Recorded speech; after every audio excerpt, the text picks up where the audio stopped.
What a series Ecclesiastes is for all of us at this time. We're halfway through the series, and it thought it would be a good moment for us to reflect upon the series by asking a question.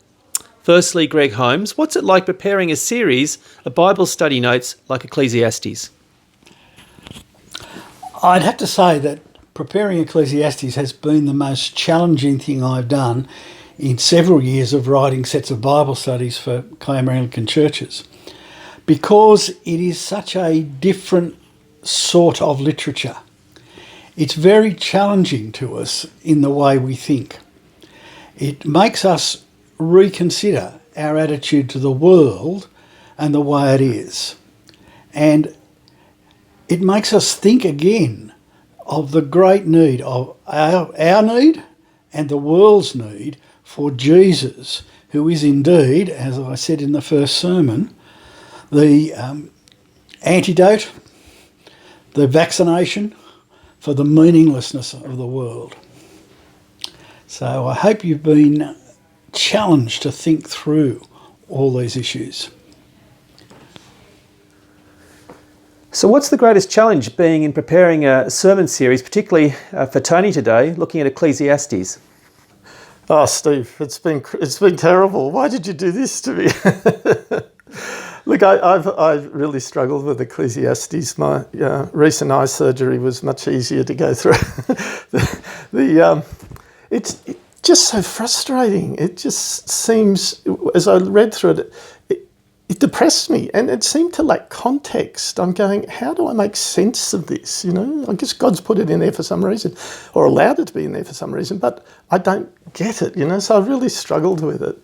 But it's been a good journey in another way, because it's made me think, well, how do I think about these often little proverbs that are stuck together, and I've come up with an idea about that. And where does this fit into salvation history? You know, how can I make sense of that? So I've sort of come up with an idea about that. Now, I'm a complete novice when it comes to Ecclesiastes, and I'm certainly no theologian. But anyway, what I've come up with, and I just hope it's helpful and that it encourages faith. Yeah.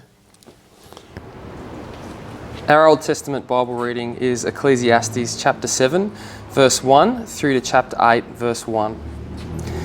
A good name is better than fine perfume, and the day of death better than the day of birth. It is better to go to a house of mourning than to go to a house of feasting. For death is the destiny of everyone. The living should take this to heart. Frustration is better than laughter, because a sad face is good for the heart. The heart of the wise is in the house of mourning, but the heart of fools is in the house of pleasure. It is better to heed the rebuke of a wise person than to listen to the song of fools.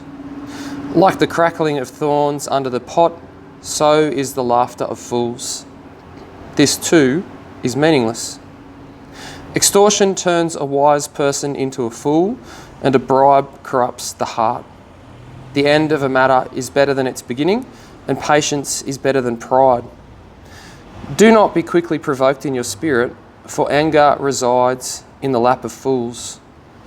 Do not say, why were the old days better than these? For it is not wise to ask such questions. Wisdom, like an inheritance, is a good thing and benefits those who see the sun. Wisdom is a shelter, as money is a shelter, but the advantage of knowledge is this: wisdom preserves those who have it. Consider what God has done. Who can straighten what he has made crooked? When times are good, be happy, but when times are bad, consider this: God has made the one as well as the other. Therefore, no one can discover anything about their future. In this meaningless life of mine, I have seen both of these: the righteous perishing in their righteousness, and the wicked living long in their wickedness. Do not be over-righteous, neither be over-wise. Why destroy yourself? Do not be over-wicked, and do not be a fool. Why die before your time? It is good to grasp the one and not let go of the other. Whoever fears God will avoid all extremes. Wisdom makes one wise person more powerful than 10 rulers in a city. Indeed, there is no one on earth who is righteous, no one who does what is right and never sins. Do not pay attention to every word people say, or you may hear your servant cursing you. For you know in your heart that many times you yourself have cursed others. All this I tested by wisdom, and I said, I am determined to be wise. But this was beyond me. Whatever exists is far off and most profound. Who can discover it?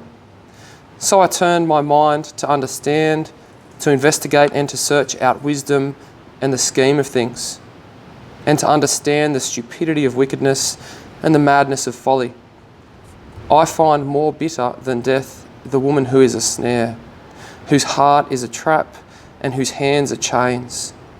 The man who pleases God will escape her, but the sinner she'll ensnare. Look, says the teacher, this is what I have discovered, adding one thing to another to discover the scheme of things.